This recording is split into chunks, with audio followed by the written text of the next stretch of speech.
Yes, because I can tell you too, most plans will force people out if their balance isn't high enough.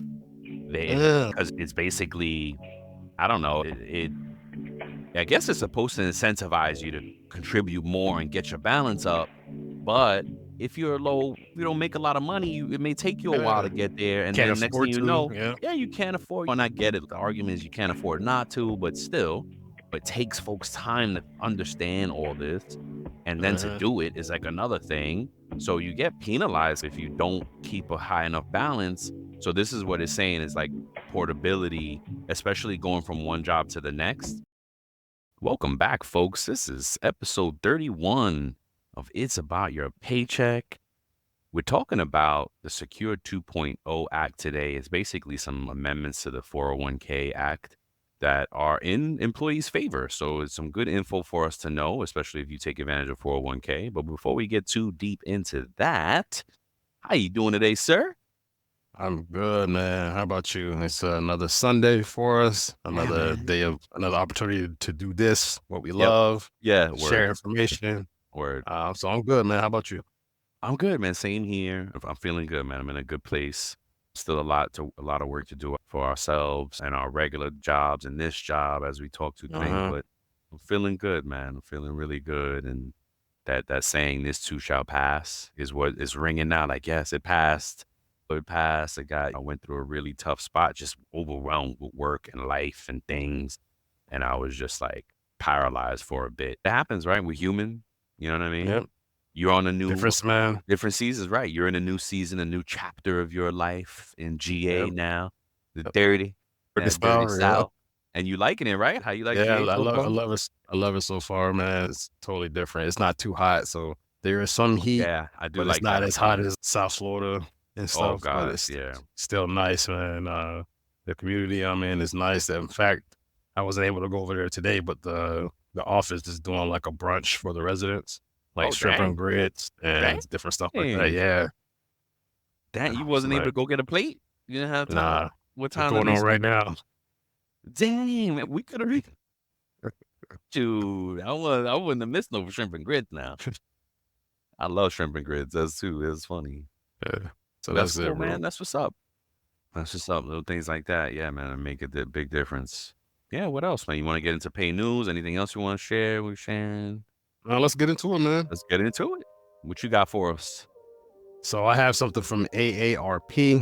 It Okay. is a survey that they did recently saying that 1 in 5 Americans over the ages of 50 have no retirement savings. So it's an interesting article. It's important, and I think it goes into in line with what today's Very. Yep. episode is about.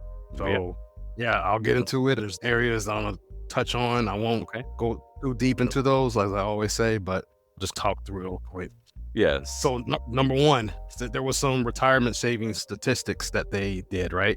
20% of adults age 50 or over have no savings at all for retirement. No savings at all for retirement. And then they have some financial concerns that 61% of adults 50 or over worry that they would not have enough money to last through retirement. So 61 of those of the people who have retirement savings are worried about not having enough to carry them through.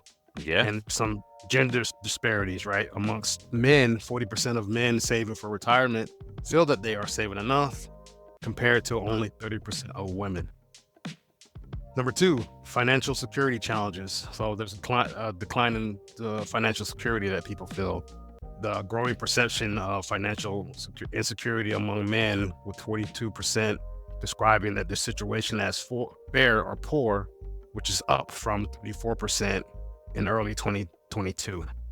A lot of that has to do with inflation. We talk about inflation a lot on this show. So I think as prices have gone up and inflation has increased, people are aware like, hey, this is impacting my retirement funds. I'm afraid that I won't have enough. Yep. Then there are some barriers to savings, right? Everyday expenses remain the top barrier to saving more for retirement. Again, that's that inflation, the price of food, the price of gas, the price of housing, all those things are going up and remain barriers for people to save. Credit card debt. It's another thing, right? About 1/3 of older adults with credit card debt carry balances of $10,000 or more. Mhm. And that is indicates a significant financial strain. You have to carry that balance. What's going to happen? You're going to get more interest. That bills are going to compound, and it'll be harder to pay down those credit cards. Yep. So I can think about that. So these are for people that are ages 50 or over. And then number 3, there's economic concerns. Inflation impact, like we just said, 70% of these people worry about the prices rising faster than their income. I think everybody is worried about that.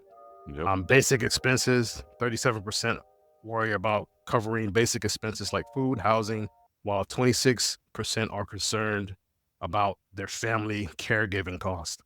So childcare might be going up, babysitting Yep. might be going on. Always going up. These people may have to raise their prices because if the Yeah. babysitter's not in your neighborhood and they have to drive from across town, hey, I need to charge you a little bit more because gas is more expensive. Gas went up. Yep. Yep. Everybody's going up. Retail places it's honestly, retail places have to. They have to keep track with everything because if just like you said, if like the daycare is spending more to exist, they have to charge. They got to pass that on to the customers. Unfortunately. Yep. And if they're paying more, they're paying their employees more, all that pounds. It's a trickle down effect. Yeah. Yep. Trickle down, trickle up. Yep. Number 4, legislative efforts and state actions. So there are some state programs out there that AARP has collaborated with 19 states to establish programs for those without employer-sponsored plans.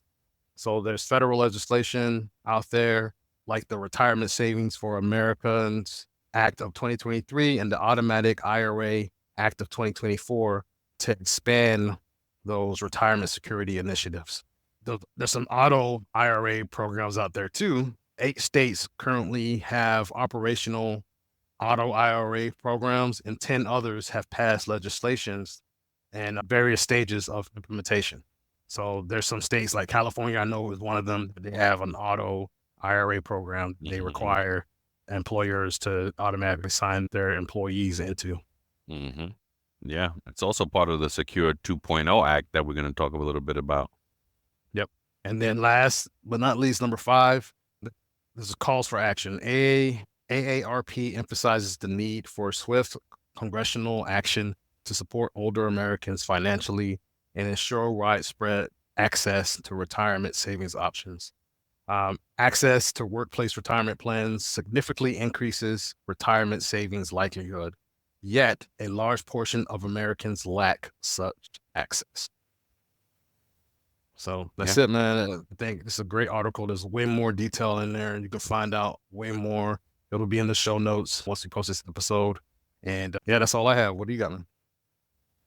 Mine's really quick and light. I've been paying attention to the remote work conversation that has been going on since the pandemic, and more so after the pandemic started ending. It was becoming more of, do people go back to work or not in the office? And I understand from a business perspective, when you do commercial leases, you get leases for 10, 20, 30 years, the business. Yeah. Right. Yeah. So it's not easy for a big business to come out of their lease now and downsize just because people want to stay home and they don't need the space anymore. They really want to get back to work. A lot of folks feel it does more for the business. Point is, the argument goes either way, right? How productive you are at work, how productive you are at home. One of the articles that I think I shared last time was that the well-being, right? Remember we were talking about how it increases the well-being and mental wellness of employees being able to do a few days from home. Yeah. So anywho, to that end, Dell's workforce Dell, the computer company, had return to office or else. And nearly half of the workers chose the or else because they're like, no, we don't want to go back to work. It doesn't make sense. They've been productive from home, and these are all remote jobs. But Dell, of course, as big as it has probably a big campus, a big footprint real estate wise, and a huge expense. So who knows? They have their reasons, of course.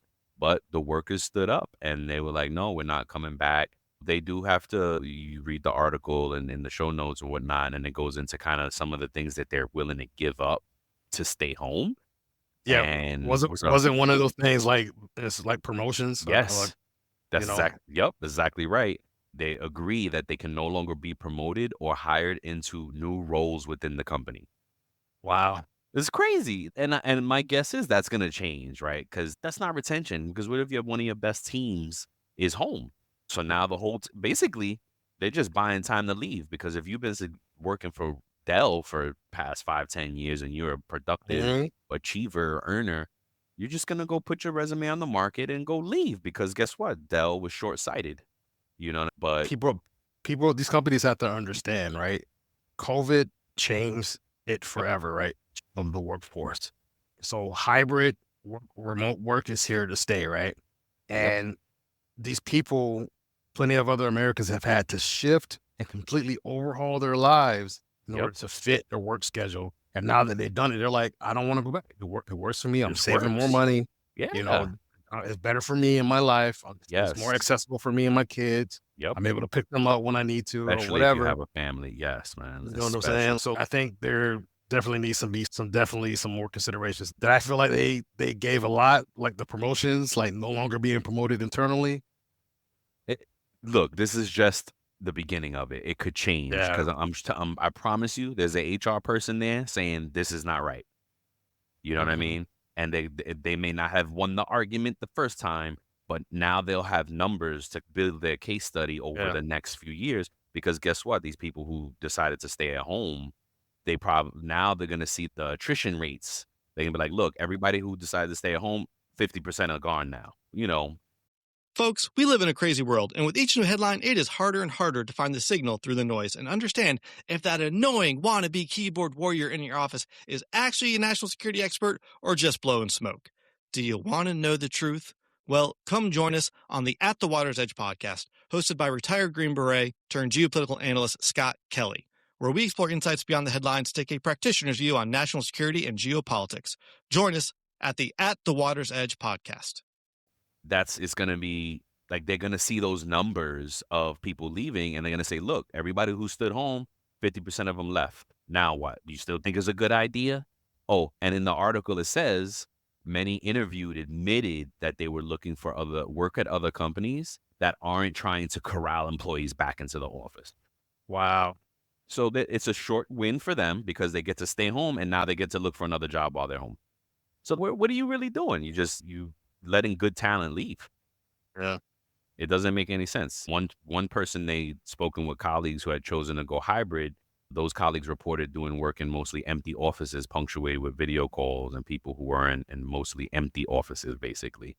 So Wow. yeah. So it's now the people who did want to come back and be good about it. Now they're working in bad spaces. Because that's Yeah. the other argument too, is, hey, if you want your people to come back, please believe and understand that they've been used to being home for years and it's been comfortable. So like you have to try to give them What incentive is one there? incentive, right? What How incentive? Like, comfortable are you making it? Are you going to give free snacks? That's a big thing right there, right? Because ooh, when you're it's a big home, expense.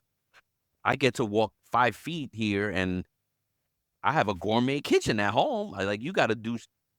What was that statistic that we said? Like, how about the people who are going to the office? They spend $50 a day, $51 a Yes. day Oh my when gosh, they're that's going to right. the office. $50 a day. Yes, and 70 if you have a dog or a pet. Yes. Yep.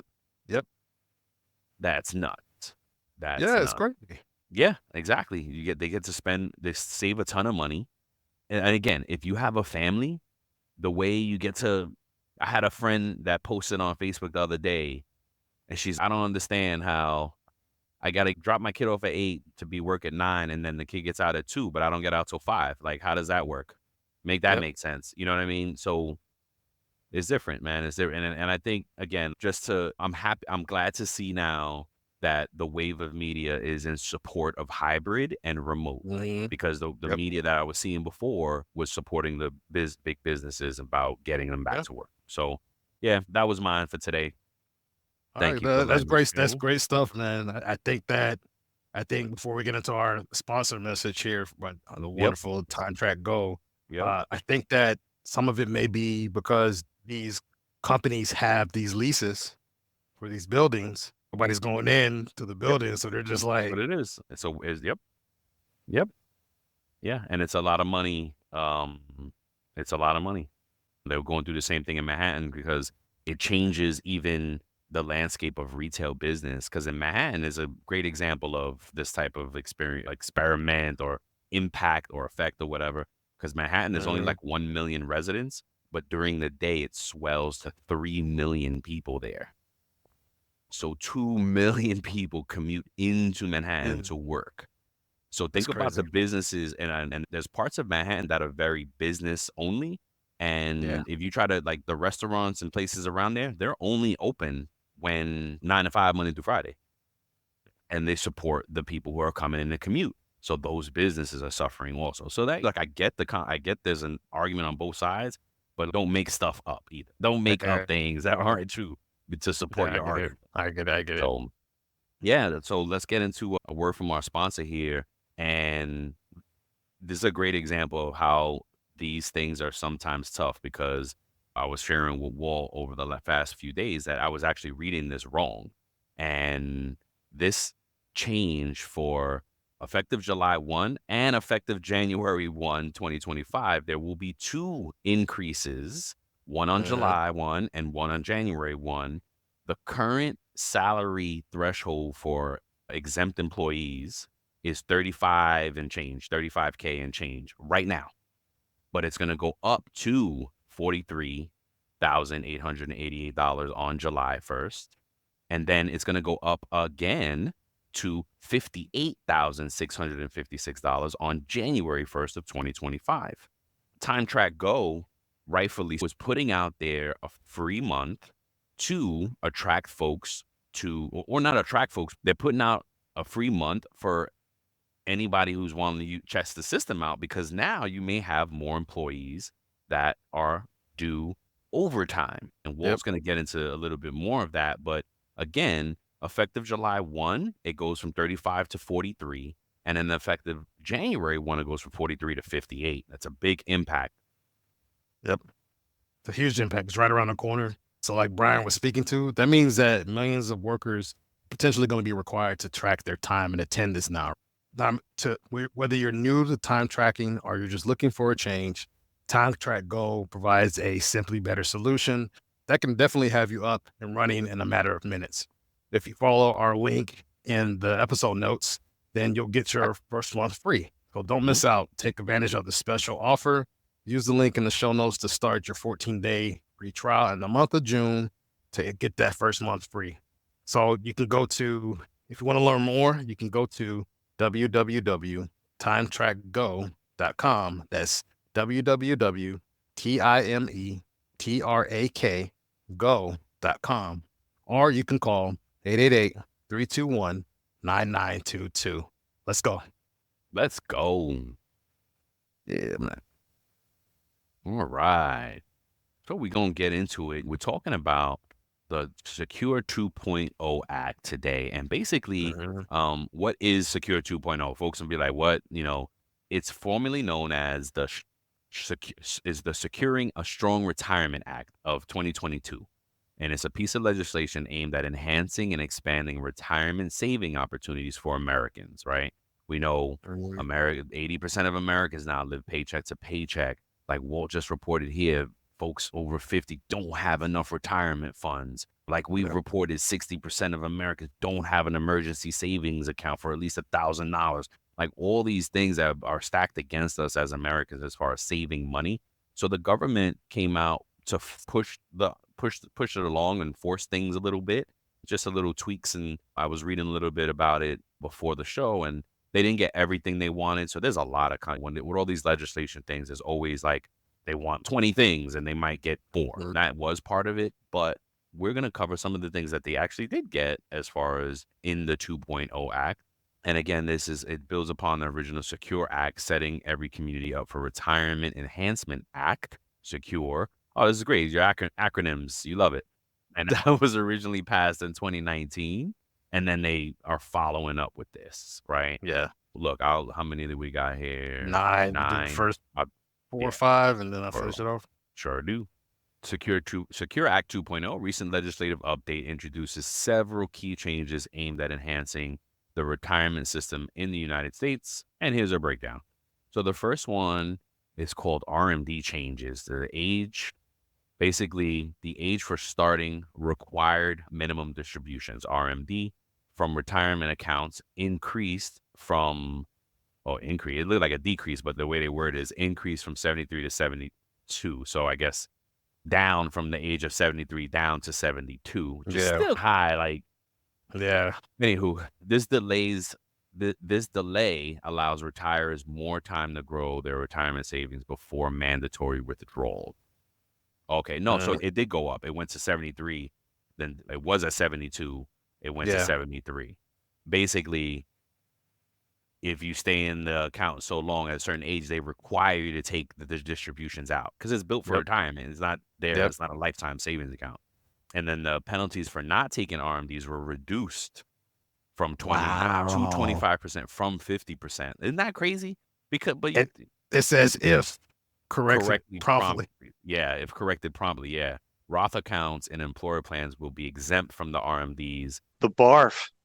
Breaking news, acquisitions, research, funding. It's the week that was. It's a wonderful way to catch up on the week that was the week prior. Kind of a John Oliver-esque type of show. Ryan and I pitch each other's stories. We laugh. It's fun. You can watch it on YouTube, but you can also subscribe to the podcast. Give it a listen. Give it a look. Thanks. And 24. And a little bit around that is the IRS is so strict with this because there's a tax-free component, right? Yeah. So that's why they're so strict with this. If folks are thinking about it, oh my gosh, why do they do this? My money, blah, blah, blah. It's a retirement. It's built for retirement. It's not savings. If you want savings, save it, right? If you want a retirement growth vehicle, that's what this is. So there are rules and regulations around it that you got to pay attention to. That's all. Yes, you got to think about it because, some of these accounts you gain interest on. So as a way of government to protect themselves from having to pay so much interest, they're like, hey, we're going to force you to take this money out. Yes. So you can use it to live off of because we don't want to keep adding interest to it or whatever. Right. So 73, take all your money out or whatever. Withdrawal. Number 2 is catch-up contributions. It says starting 1/1 of 2025, individuals aged 60 to 63 can make annual catch-up contributions up to $10,000 to workplace plans, indexed to inflation thereafter. IRA catch-up limits will also be inflation indexed from 24 onward. Now, this is curious. I'm curious now because I wonder if it's because they already allow folks 59 or was it above 50 actually to do a catch-up. Yeah, I think it's over 50 and over to do a catch-up now. So I wonder if this is an additional catch-up at 60 to 63. You can put even more in. And again, folks, IRS is limited because of what they allow you to do as a tax-wise. They put a lot of strict rules around this. So they say if you're under 50, you can only contribute X amount. But if you're over 50, you can do that amount plus. So now that I think, if I'm reading it right, at 60, you could do another catch up and put more. Number 3 is Roth options. Hold up. Okay, before you move on, like I want to just put a little bit, put it in more common language for people. Yeah. The inflation indexing means it's like automatic cost of living adjustments built into tax provisions to keep pace with inflation. Perfect. So that's another way to think about it. Okay, hey, it's an automatic adjustment. So that 10,000 that Brian spoke to, it may increase as inflation goes up. Nice. Potentially. See, and that's good too. That's a good call out. And I see that it's doing a little something because they haven't been doing that. I don't know if they have because it does go up a little bit every year. Mm-hmm. Okay. So yeah, but that's really good, right? You think about inflation, you think about saving money. In general, you should be saving more money. As inflation goes, you should save more, right? If I'm saving 10% now. Yeah, 10% on yesterday's money is not the same as 10% on tomorrow's money. So you may want to make it 11, 12% as inflation goes or whatever that right math is. Number 3 is Roth options. Employers can now offer matching contributions to Roth accounts, allowing tax-free growth on earnings with RMDs still applicable until 24. Okay, so that's cool. I didn't realize that. I guess I did. I just never thought about it. Companies don't match Roth. They match the 401k piece. They don't usually match Roth. And that's true. So look at that. True. You can get a match on the Roth now, which is great if your employer Yeah, more money. And then sidebar here is if you are contributing to your 401k and your company doesn't match, make sure you're maximizing that match. You're leveraging that match out, right?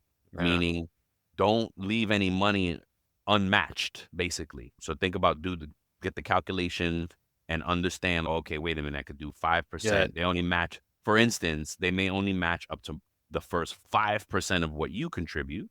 So Yes. do at least 5%. Don't do 4%, do 5% so you can get that total match. And Anywho, you want understanding of that, right? Because if they say to 5% of yeah. what you do, it could be different, right? It's it could be because I've been in situations where the company was like, oh, it's not the total 3% that you're putting in. We'll do a certain percentage of that percentage that you're doing in, right? And so you just want to Yeah. make sure that what's up? No, go ahead. Yeah. Yeah. You want to make sure that you understand The exactly calculation. what. Yes. I wasn't going to get into it because it does get complicated. But what Walt's saying is, because I can give you a good example, is some companies will do 25% up to the first 5% of your. Now, what does Yeah. that mean? What it means Yes. that they'll only do 25% of that 5%, right? Yes. And it just ways that they get nifty on the matching. When I first learned about it, I was like, what? And I had to like put it in an Excel. It took me a while to understand what it is, but it's just for me, it's not very transparent. It's a way that companies are we do a match. Yeah, but the 25% up to the first 1.25% of your, blah, blah, blah, and then 3% after that. Like, what? So anywho, just make sure you understand the calculation. Get your whoever HR, finance, payroll to help you understand it so that you're maximizing that contribution. Number 4 is qualified charitable distributions. So individuals age 70 and a half and older can direct up to $100,000 annually and adjusted for inflation to charitable trusts or annuities as QCDs counting towards RMDs. Okay, qualified charitable, and it counts against your required manual distribution. This is where things get a little complicated, right? It makes no impact to me because I'm not giving $100,000 to anybody right now. Not yet. For the most part, this helps like the higher earners, more wealthy people. Number 5 is, it says annuities and longevity. The premium limits for qualified longevity annual annuity contracts increased to 200,000. The requirement limiting premiums to 25% of retirement balances was removed. Wow. Okay. Again, more on the investing side, folks that have that level of money to invest. Here's a good one. Number 6. Oh, you want to finish the last three? You can go through it wherever you want. You're on a roll. Let's go. Oh, number 6 is automatic enrollment and portability. So starting in 2025, new 401k and 403 plans must automatically, and this is what we're talking about, must automatically Yeah. enroll employees, fostering retirement savings.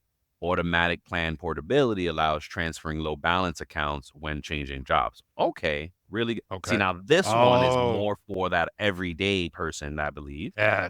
right? Great call out on that. And then notice how it says here, plan portability, allowing transfers of low Yes, balance accounts. Like to Brian's yes, point, the everyday employee, the everyday person yes. doesn't have the $100,000 that they're putting in. Yes, because I can tell you too, most plans will force people out if their balance isn't high enough.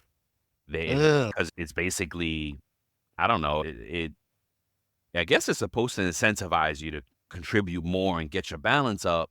But if you're low, you don't make a lot of money, it may take you a while to Yeah. get there. And Can't then next thing afford you to. know, Yeah. yeah, you can't afford. And I get it. The argument is you can't afford not to, but still, it takes folks time to understand all this. And then to Uh-huh. do it is like another thing. So you get penalized if you don't keep a high enough balance. So this is what it's saying is like portability, especially going from one job to the next, because when you leave a job, they'll just force you out. They're like, boom, here you go. Now here's your money, whatever. Yep. It's a low balance anyway. You terminated low balance. That's like a whole nother thing. So that's really good. But the auto enrollment is something that number 6. So basically it's saying, because a lot of companies, it's not an auto enrollment. You get to a company and they say, hey, we have 401k. You can contribute. You can be a part of it if you're eligible. What this is saying is all companies, when you start that new job, they're going to automatically enroll you into 401k. You have to opt out of it. They will default you in, and you have to opt out. And be careful, because if you don't catch it in time, you're going to see it in your first check, and you may not be able to get that money back. You may have to go through a lot to get that money back, and you may get penalized on it. So what they're saying is they're going to default you right in, and you just go from there. And the numbers say that it increases, what is the word adaptive? What's the word I'm looking for? Participation. It increases participation into the plan. So it is what it is. Do you want me to finish it out, or do you want to finish these? Okay, I'll do the last three. Okay. Yeah. Number 7, emergency savings. Defined contribution plans can incorporate emergency savings account in Roth format, allowing tax-free withdrawals for certain expenses after contributions. I think that's big, right? You may be able to put some of your savings in Roth format, and that will help you avoid some of those taxes that you may have to face when you do other withdrawals and stuff like that if they're normal 401k, right? So number 8, student loan assistance. So employers can match retirement contributions to employees making student loan payments starting in 2024, encouraging savings despite your debt obligations. So that's a good thing, right? So if you have a student loan and you want to get into 401k, this may be an incentive for you to do that, or match that, right? And then the last thing is the 529 plan. After 15 years, assets in 529 college savings plans can roll over into Roth IRAs, subject contribution limits, promoting flexibility in education and retirement savings. So that's a good thing too. Yeah, that's a really good one. And so go ahead. No, I was just going to comment on the student loan one. It's cool because they're basically saying if they do a match, it's not if they don't do a match, then they may not do this at all. And it's not mandated. It's just employers can, keyword can match. So basically, if your excuse is I have student loan payments right now, then the employer can say, what's your payment? Then I can match against that payment and put it into your 401k for you, even though you're not contributing to 401k. So that's a really good one. Again, I like a few of these are for the everyday person, right? The 80% of Americans out there, which is good. That's right. And even on the 529 plan. The Use Case podcast is where technology vendors get to talk about themselves. And it's a wonderful place for vendors, investors, and practitioners to listen to the story of the solution, the features, the benefits, the attributes, etc. And we get to know the CEO or founder during the call, and we also get to know the tech. So subscribe to the Use Case podcast. The 529 plan is a college savings plan. I don't know if it's called 529 everywhere. Like, I wonder if, like, here in Florida, there's like a Florida college thing. They don't really call it 529. So I don't know if that's eligible for it. But a 529 plan allows you to save for college. And now what they're saying is, hey, if you got assets there that's been there for a long time, you can roll it over into a retirement plan. Like, boom. And how does that happen? Maybe you've been saving for one of your kids or yourself for college, and they didn't go. You know what I mean? They did something else in life, and now they're successful doing that. And now 15, 20 years later, your kid is 40, and you're like, man, I still got this money in this 529 plan. What am I going to do with it? Boom, you can roll it into your own retirement plan. So those are really cool. Those are cool, man. I love it.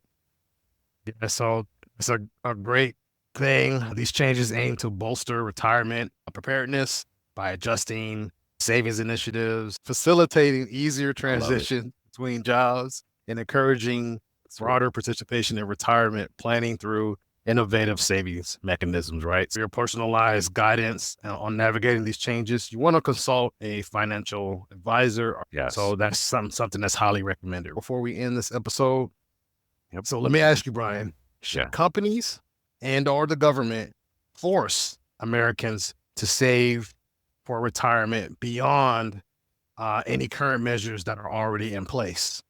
They already do, right? It's a great question. And then we already do is Social Security. I said beyond that. Yeah, no, I know. Beyond what's in place, but the things that are in place is Social Security. And it's I'm glad you said this, because I had wrote down in my notes here one, I wanted to do it for myself. I did it many years ago. And two, I encourage everybody out there to go do it. folks, we can go and log on to Social Security and create an account and Uh-huh. look at the money that's sitting there that they have it on record, everything we've contributed to Social Security since you've been a W-2 employee, right? Uh, So it's a good thing to go look. Like I remember when I did it years ago, I was like, oh wow, there's like money there. I've been working since I'm 16 years old on the books. So I've been contributing now for over 20 years. I ain't gonna say,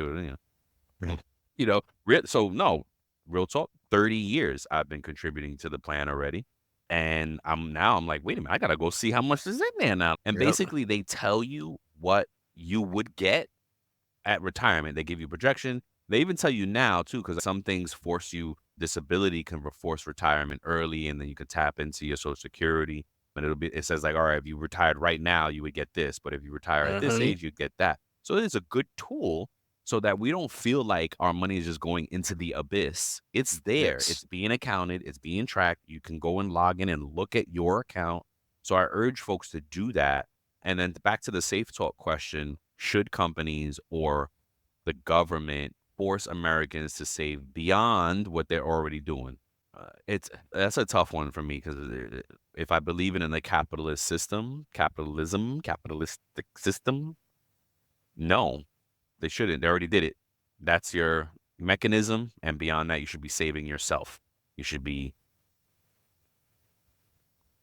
controlling Yeah. that narrative, that outcome, that you should be controlling No. that on your own, right? Yeah. And they're already doing it with the Secure 2.0, where they're forcing auto enrollment to encourage participation. The Social Security's out there.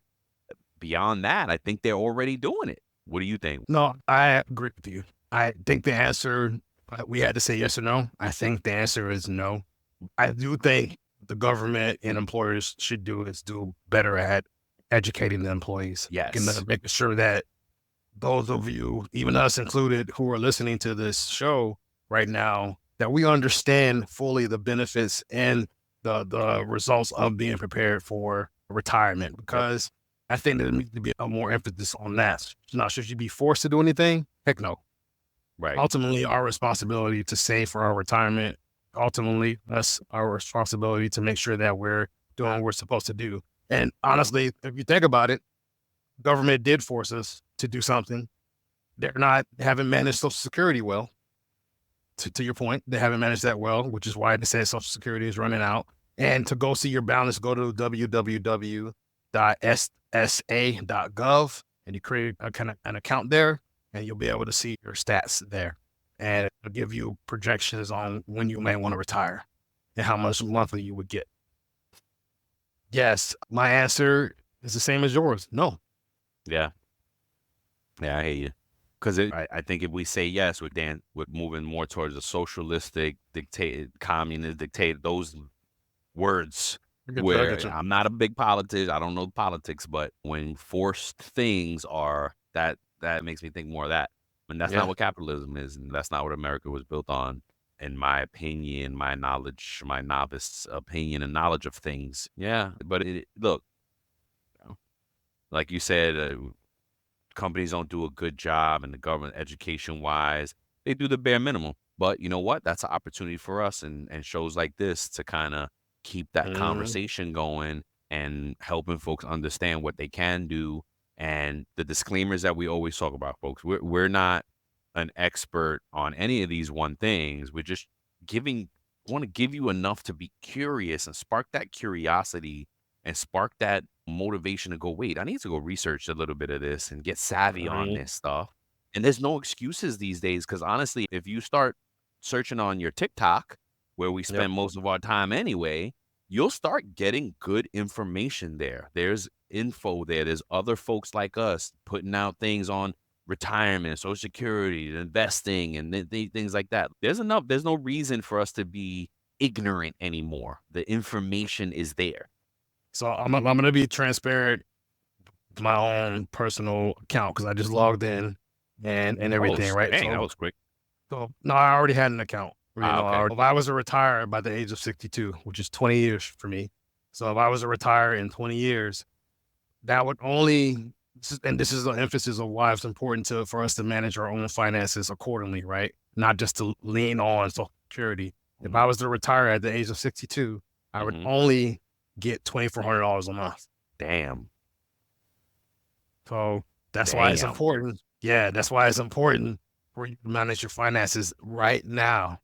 To make sure that you put some other stuff aside for 401k right now, even if it's 1%, even if it's You have to move to Peru, something in South America somewhere. Yeah, because you ain't gonna be able to live in America with that. Yeah, or you would have to live in some type of group home retirement situation. Compound, yep.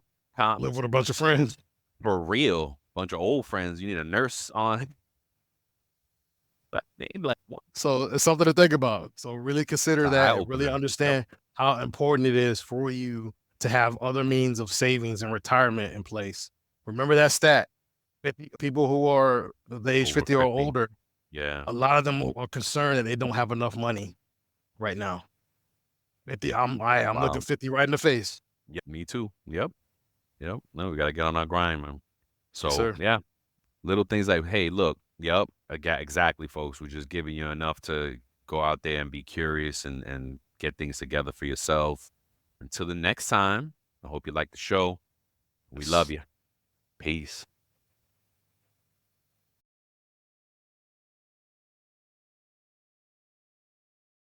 I get it. The podcast just isn't enough. That's all right. Head over to your favorite social app, search up Work Defined, WRK Defined, and connect with us.